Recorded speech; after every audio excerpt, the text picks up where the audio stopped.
Hello, good morning everyone. Welcome back to Study with Vaishnavi Jha. In today's class, we will discuss types of chemical reactions. So let's start. Okay, so first type of chemical reaction is combination reaction. Combination नाम से क्या पता चल रहा है? नाम से ये पता चलता है that कोई चीजें जो है वो आपस में कंबाइन हो रही होंगी, may be 2 or 3 or 4 elements or compounds are combining together to form something new, right? And that is what is known as combination reaction, when two or more reactants combine to form product is called combination reaction. Example general equation if you see a plus B product में हमें c मिला है, but हम एक example के through देखते हैं. For example H2 plus O2, H2 hydrogen and oxygen combine to form water. C plus O2 product CO2. Carbon plus oxygen product is carbon dioxide. Third, calcium oxide plus water product is CaOH2. calcium oxide or quicklime plus water product is calcium hydroxide. Calcium hydroxide, correct. Fourth,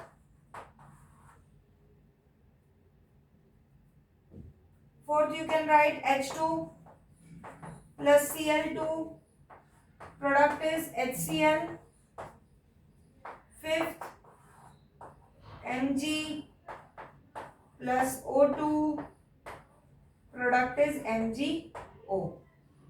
ये सारे ही reactions अगर आप ध्यान से देखेंगे, so you will know that here two और more reactants are combining to form a single product, and that is why this is called combination reaction. अच्छा, जब आप इक्वेशन लिखते हैं तो आपकी प्राइम ड्यूटी क्या है? To balance it. अब आपको कोई नहीं कहेगा that balance this reaction. Boards में ये क्वेश्चन नहीं आएगा balance the following reaction. What you have to do is whenever you write an equation you have to balance it, because if you won't balance it there is a blueprint and in which it is written that did you deduct half marks if the equation is not balanced, right? So balancing ऐसा नहीं है that it will come like balance the following equations. ये question is very rare. Mostly आप लगा के चलो ये 99% है कि नहीं ही ये क्वेश्चन आता है. what how they check it by giving you other equations. वो आपसे कोई और क्वेश्चन पूछ रहा है, कोई और इक्वेशन पूछ रहा है, बट वहां पे लिखा हुआ है ब्लूप्रिंट में दैट रिड्यूस और deduct half marks if the equation is not balanced. So वहां पे आपकी बैलेंसिंग चेक हो जाती है. तो wherever you write an equation you have to balance it. ठीक है, ये आदत में अपने आप डाल लीजिए. एक और चीज आपको हैबिट में अपनी डालनी है, that is what you should write the name of the products. आपको नाम लिखना चाहिए. Why? Because in 5 marks questions or in 3 mark question what happens that it is written in question a very small statement that also name the compound, also name the product, and we generally ignore it and we write the equation, we write everything, but we forget, many times we forget to write the name of the product. So what happens when you have the habit of writing equation like this, then you if even if you forget to write it then also it will be written, right? आपको अगर नहीं भी ये चीज आपने मतलब अलग से नहीं लिखा that name of the product is so and so, in that case also the name of the product would be mentioned in your equation because of your habit. So anyway आपको वो नंबर मिल जाएगा. And it happens many times that we usually forget to notice that question that also name the product. और also name the compound form. ये हम भूल जाते हैं और बाकी का क्वेश्चन बराबर से करते हैं। सो 5 मार्क्स का क्वेश्चन है तो 4 मार्क्स पे अटक जाते हैं, 3 नंबर का क्वेश्चन है 2 नंबर पे अटक जाते हैं। Why? Because of our silliness. तो हमको क्या करना है, हमें अपनी हैबिट ऐसी रखनी है कि इनकेस अगर हमसे छूट भी जाता है या कई बार क्वेश्चन में नहीं लिखा होता but still in blueprint it is written that question का जो प्रोडक्ट बना है उसका नाम होना चाहिए। So if it is not written in your answer you won't get the marks. So आपको ये ध्यान में रखना है कि आप प्रोडक्ट जो भी लिखते हैं उसके नीचे आप उसका नाम जरूर लिखें। इससे बहुत सारी चीजें होंगी, एक तो मार्क्स कटने की पॉसिबिलिटी कम हो जाती है, दूसरा आपको डिफरेंट प्रोडक्ट्स के नाम रट्टा नहीं लगाने पड़ेंगे, धीरे धीरे आपको लिखते लिखते खुद ब खुद ही याद हो जाएंगे। So for that also you have to be like really you have to inculcate this habit into yourself that you should write the name of the product below the reaction or below the whatever compound is formed. Okay, so now let's balance it. H2 plus O2 H2O कैसे balancing सिखाई थी, 2 hydrogen बराबर 2 oxygen 1 oxygen, तो एक को 2 बनाने के लिए 2 लगा देंगे। कुछ बच्चे क्या करते हैं, बीच में 2 लगाते हैं, यहाँ पे 2 लगा देंगे। So you don't have to do that, आप इस पूरे के आगे ही लगा सकते हैं और कहीं नहीं लगा सकते। अपने मन से ब्रैकेट लगा के 2 नहीं लगा सकते, कोई नया कंपाउंड नहीं बनाना है आपको, सिर्फ इस पूरे एलिमेंट के आगे आप जो भी नंबर है आप लगा सकते हैं to check whether it is balanced और नॉट। नाउ सी, यहाँ पे 2 हाइड्रोजन, यहाँ पे 4 हाइड्रोजन, 2 2 4, सो हम 4 को 2 बना देते हैं, टू को 4 बना देते हैं by introducing 2 here. Now 4 hydrogen 2 oxygen and now it is balanced. Here एक carbon 2 oxygen already balanced. Calcium एक है, हाइड्रोजन 2 है, ऑक्सीजन 2 है, balanced. हाइड्रोजन 2 है, हाइड्रोजन 1 है, तो 1 है तो इसको 2 बनाया जाए, हाइड्रोजन 2 है, क्लोरीन 2 है, क्लोरीन भी 2 है, राइट।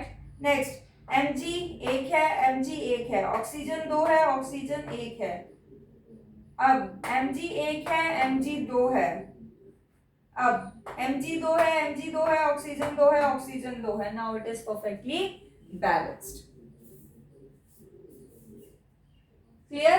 तो ये टाइप के रिएक्शंस आपके कॉम्बिनेशन रिएक्शन में आते हैं। So let us move on to next topic which is decomposition reaction. कुछ क्वेश्चन है जो कॉम्बिनेशन में पूछे जाते हैं, मैं डीकंपोजिशन एक्सप्लेन करके दोनों से रिलेटेड क्वेश्चन आपको इकट्ठे ही डिस्कस करूंगी, जो पेपर में प्रीवियस ईयर पेपर्स में या फिर जैसे भी है वो पूछे जाते हैं, या आपके फर्स्ट टर्मिनल एग्जाम्स होंगे तो उसमें पूछे जा सकते हैं। तो will discuss the possible questions but after discussing these 2 types, क्योंकि ये दोनों बहुत ही ऑपोजिट है एक दूसरे से। जैसे इसके अंदर 2 रिएक्टेंट्स कंबाइन करके एक प्रोडक्ट बनाते हैं, वैसे ही इसके अंदर एक अकेला रिएक्टेंट ब्रेक होके 2 या 2 से ज्यादा प्रोडक्ट बनाता है। ओके, फॉर एग्जाम्पल आपको ऐसे, okay fine, H2O it breaks down to form H2 plus O2. I'm just giving an example, only one example, क्योंकि इसके टाइप्स में हम एग्जाम्पल ज्यादा डिटेलिंग में जाएंगे। देखिए इसके अंदर एक ही रिएक्टेंट है, ब्रेक डाउन होके 2 या 2 से ज्यादा प्रोडक्ट बन गया। अब आपको ये चीज ध्यान में रखनी है, क्या आप खुद ही सोचो, कोई चीज अगर रखी हुई है, ओके, कोई चीज ऐसे पड़ी हुई है, for example anything which reacts with environment, कोई ऐसी चीज जो नेचर के साथ रिएक्ट करती है वो पड़ी हुई है। आप जैसे फॉर एग्जाम्पल मैं आपको देती हूँ, आप वेजिटेबल पील्स है या बनाना का छिलका है, आप उसे पौधा में डाल दीजिए, ठीक है, मिट्टी पे रख दीजिए, you will and observe it daily, आप डेली उसको ऑब्जर्व करें, ठीक है, डेली आप उसको ऑब्जर्व कीजिए तो आप रियलाइज करेंगे कि वो जो पील है वो धीरे धीरे डेटीरियोरेट होना स्टार्ट हो जाता है, इट स्टार्ट्स डिटीरियोरेटिंग, ठीक है, खत्म होना स्टार्ट हो जाता है, डिस्ट्रक्ट होना स्टार्ट हो जाता है, रप्चर होना, जो आप समझे वो, मतलब वो खत्म होना स्टार्ट हो जाता है। Now why does it happen, होता क्यों है ये? इसीलिए होता है क्योंकि वो नेचर के साथ क्या कर रहा है, रिएक्ट कर रहा है। अब नेचर में क्या है, नेचर में अब देखिए, या आप वो छोड़ो, आप ये भी समझो कि अगर कोई अकेली चीज है, ठीक है, उससे कोई नया प्रोडक्ट बन रहा है, देयर मस्ट बी समथिंग, कुछ तो बीच में होगा जो उस अकेले रिएक्टेंट को सपोर्ट दे रहा होगा टू फॉर्म समथिंग एल्स। अगर ये चौक है, ये चौक अकेला ही ऐसे, क्या ये कोई नई चीज बना सकता है? नहीं बना सकता है। व्हाई? बिकॉज इसको किसी चीज का सपोर्ट नहीं, या तो कोई और प्रोडक्ट लाओ इसके साथ, मतलब रिएक्ट करवाओ, and then it will form a new something new. But ये पड़ा हुआ है, ये हीट से अलग है, इलेक्ट्रिसिटी से अलग है, हर चीज से अलग है, नेचर में पूरा ही एकदम आइसोलेटेड है। आइसोलेटेड है तो क्या ये कुछ बना सकता है? No. If you have to form something new, you have to get support, you have to get like you have to form some alliance, कुछ alliance आपको form करना पड़ता है, team up करना पड़ता है, and then you form something new, you innovate something new, right? वैसे ही यहाँ पे भी होता है, जब कोई अकेला एलिमेंट है वो कुछ नया नहीं बना सकता, उसको या तो किसी और रिएक्टेंट की जरूरत है, या फिर उसको कोई ऐसी इन्वायरमेंटल सपोर्ट की जरूरत होती है जिससे कि इससे कोई नया प्रोडक्ट बन जाए, इसके रप्चर होने से कुछ नया निकल जाए या कुछ और बन जाए। तो वो क्या है, नेचर के अंदर ऐसा क्या प्रेजेंट है जो ये करने में हेल्प करेगा? तो उसके बेस पे डिकम्पोजिशन रिएक्शन को 3 पार्ट्स में डिवाइड किया गया है। First part is thermal decomposition reaction. ध्यान से समझिए, देखो थर्मल डिकम्पोजिशन रिएक्शन की डेफिनेशन मैं आपको रीड आउट करती हूँ। The reaction in which single reactant breaks down to form 2 or more products in presence of heat, in presence of heat is called thermal decomposition reaction। यानी कि अगर कोई reactant है उसे हीट मिल जाए तो वो ब्रेक हो सकता है और कुछ प्रोडक्ट बना सकता है, बराबर। Example iron sulphate, it breaks down in presence of heat to form Fe2O3 plus SO2 plus SO3। now what is Fe2O3? It is ferric oxide. What is SO2?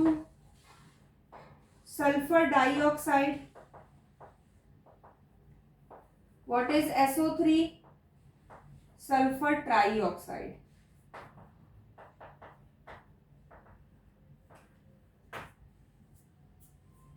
Right? आई बात समझ में? मैंने जैसे लिखा है प्रोडक्ट के नाम आपको भी नीचे मेंशन करने हैं। Now see this FeSO4, it is a pale green colour powder.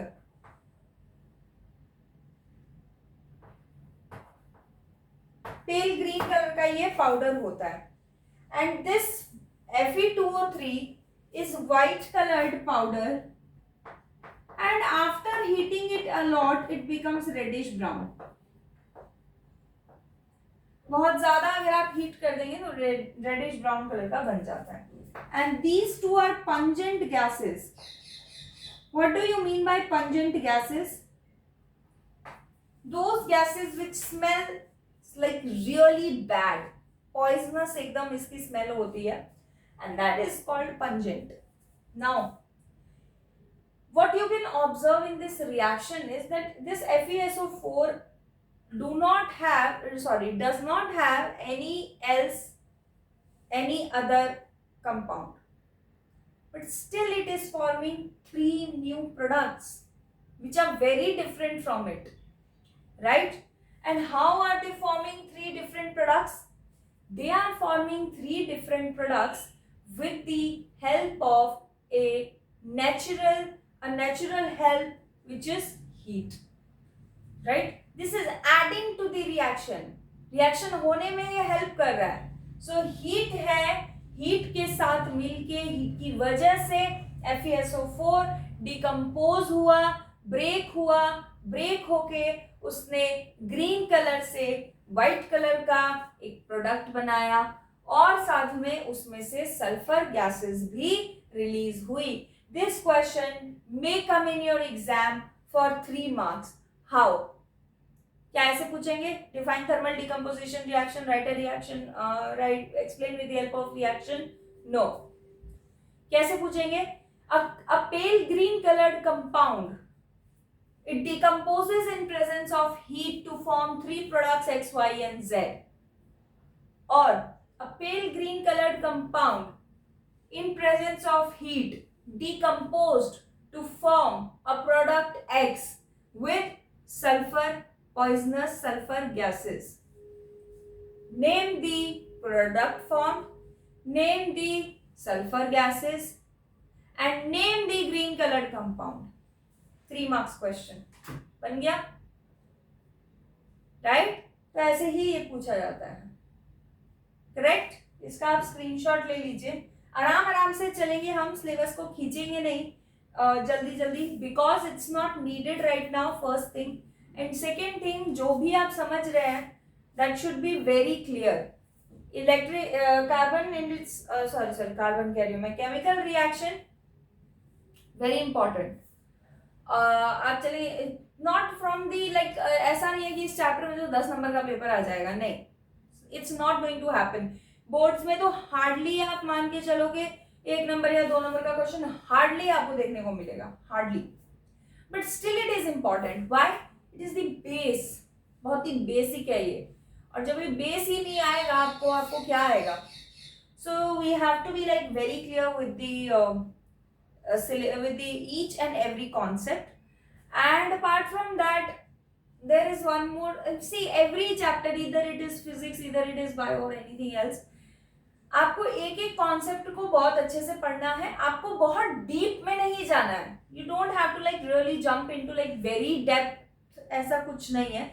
You have to be on the periphery only, but you have to realise that how much you have to study. कई बार मैं देखती हूँ कि students जो हैं, some students who are very much intelligent तो नहीं बोल सकते, but who have potential, a lot of potential, okay, what they do is they waste their potential in going to depth जहाँ तक कि not required, first thing. and second thing is, आप वहाँ तक पहुँच भी अगर जाते हैं, उतना डेप्थ तक आप चले भी जाते हैं, तो उसके बाद एक पॉइंट के बाद आपको समझेगी नहीं चीजें, because they are related to some higher classes concept जो आपको हायर क्लासेस में पढ़ाया जाता है, एंड वो कॉन्सेप्ट वहाँ अधूरा रह जाता है, वो नॉलेज वहाँ अधूरी रह जाती है. So you don't have to go into that depth जहाँ के आगे आप जा ही नहीं पाए और आपका नॉलेज भी इनकम्प्लीट रह जाए. तो आप जितना पढ़ते हैं, जितनी आपको आपके सिलेबस में है, आप उस पर लिमिटेड रहिए. ठीक है? आपको कोई ऐसा तो नहीं है कि आपको पीएचडी करनी है इस सब्जेक्ट को लेके, या करनी भी होगी तो वो धीरे धीरे जैसे जैसे आप क्लास में आगे बढ़ेंगे, आप उसके कोर्स को लिमिट कर करके and then you do that. Okay? Unlimitedly कुछ भी पढ़ेंगे, it will never end. Okay? और ना ही समझ आएगा, चीजें समझ भी नहीं आएंगी. So you have to limit yourself to NCERT. NCERT में ऐसा कुछ नहीं होना चाहिए जो आपको नहीं आए. First thing, each and every line of NCERT should be like very clear to you. कुछ भी आ जाए उससे फर्क नहीं पड़ना चाहिए. ओके? सो ये आपका ये है थर्मल डिकम्पोजिशन रिएक्शन तक. इसका आप लोग स्क्रीनशॉट ले लीजिए. Rest we will continue in the next class. Okay? And आप लोग अपना ध्यान रखिए तब तक, एंड जल्दी मिलते हैं नेक्स्ट वीडियो में. Okay? Bye bye, take care.